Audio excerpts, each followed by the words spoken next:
था, वहां पर ना एक राइडिंग हुड नाम की एक लड़की रहती थी। किस नाम की? क्या नाम था उसका गर्ल का? Riding hood. क्या नाम था? क्या नाम था गर्ल का? Riding hood. तो उसकी दादी ने ना, आपके घर में दादी है ना सबके? उसकी दादी ने बस आराम से, तो उसकी दादी ने उसको लाल स्कार्फ दिया था। सर पे बांधते हैं ना सर्दियों में स्कार्फ। छल्ला नहीं बेटे, स्कार्फ सिर पे बांधते हैं सर्दियों में। हाँ जी, ध्यान से सुनो। लाल रंग का स्कार्फ दिया था उसको। क्या दिया था? हाँ, तो उसको बहुत अच्छा लगता था। वो सारा दिन अपने सर पर उसको बांध के रखती थी। ठीक है। फिर वो रहती अपनी मम्मी के पास थी, दादी उसकी दूर रहती थी उससे। ठीक है। तो उसकी मम्मी उसको बोलती है कि अपनी दादी को तुम्हें खाना देके आना है और तुम उसके टिफिन लेके जाओ। तो उसकी मम्मी उसकी दादी के लिए खाना बनाती है और वो टिफिन में डाल के राइडिंग हुड को दे देती है कि तुम अपनी दादी के लिए खाना लेकर जाओ। ठीक है। दादी कहाँ रहती थी उसकी? पहाड़ के पीछे एक घर था, उसमें उसकी दादी रहती थी। ठीक है। ठीक है। लड़की का नाम क्या था? Riding hood. क्या नाम था लड़की का? Riding hood.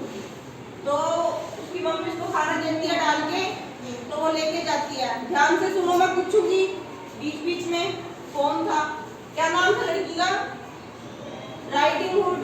क्या नाम था? हाँ जी। तो वो खाना लेके जाती है अपनी दादी के लिए। रास्ते में पड़ता है जंगल, तो चलती जाती है तो पीछे से एक भेड़िया उसको देख रहा होता है, राइडिंग हुड को। पेड़ के पीछे से भेड़िया देख रहा होता है। ठीक है। कौन देख रहा था? भेड़िया। तो भेड़िया उसको देखता है कि मैं तो इसको खाऊंगा, तो वो एकदम उसके आगे आ जाता है। नीचे बैठो बेटे, ध्यान से सुनो। एकदम उसके आगे आ जाता है। ठीक है।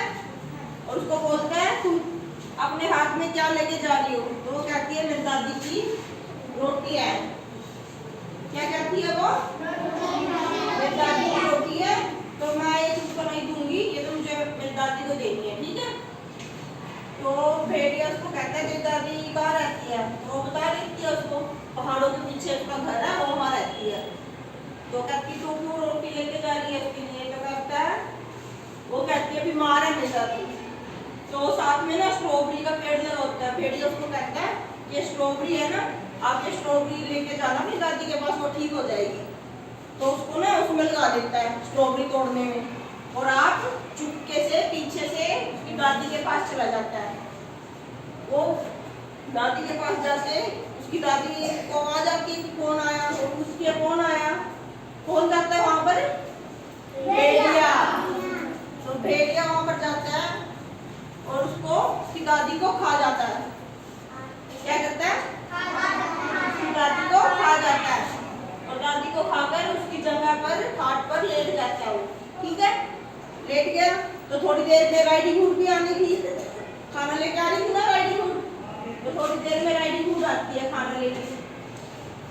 तो वो देखती है खाट पे कौन पड़ा है। उसने देखा बड़े बड़े हाथ, बड़ी बड़ी आंखें। तो दादी से पूछती है दादी आपके हाथ इतने बड़े बड़े क्यों हैं? तो भेड़िया खाट पे से उठ के खड़ा हो जाता है, कह रहा मैं तेरी दादी को खा लिया, मैं तेरे को खाऊंगा। क्या बोला उसने? तो वो राइडिंग हुड को भी खा जाता है। क्या करता है? राइडिंग हुड को भी खा जाता है। और खाने के बाद उसका पेट हो जाता है इतना बड़ा। क्यों? एक तो उसने दादी को खा लिया, एक राइडिंग हुड को खा लिया, दो जनों को खा लिया, तो उसका पेट हो जाता है इतना बड़ा, और वो आराम से लेट जाता है। ठीक है। आराम से बैठो। तो लेट जाता है। तो वहां पास से ना एक लकड़हारा गुजर रहा था जो लकड़ी काटता है ना। तो उसने देखा यहाँ पर तो एक बुढ़िया रहती थी, वो दिखाई नहीं दे रही है, भेड़िया क्या कर रहा है? तो देखता भेड़िए का पेट इतना बड़ा हुआ है, इसका पेट इतना बड़ा क्यों है? तो वो कैंची के साथ उसके पेट को कट करता है और दादी को भी बाहर निकाल लेता है और राइडिंग हुड को भी उसके पेट से बाहर निकाल लेता है। ठीक है। दोनों को उसके पेट को काट के बाहर निकाल लेता है और उसके पेट को सील देता है। दोनों बाहर आ गई, राइडिंग हुड भी बाहर आ गई और उसकी दादी भी बाहर आ गई। ध्यान से सुनो बेटे, ठीक है। और फिर लास्ट में भेड़िया जब उठता है, जब उसको होश आता है तो वो पानी पीने के लिए तालाब पे जाता है।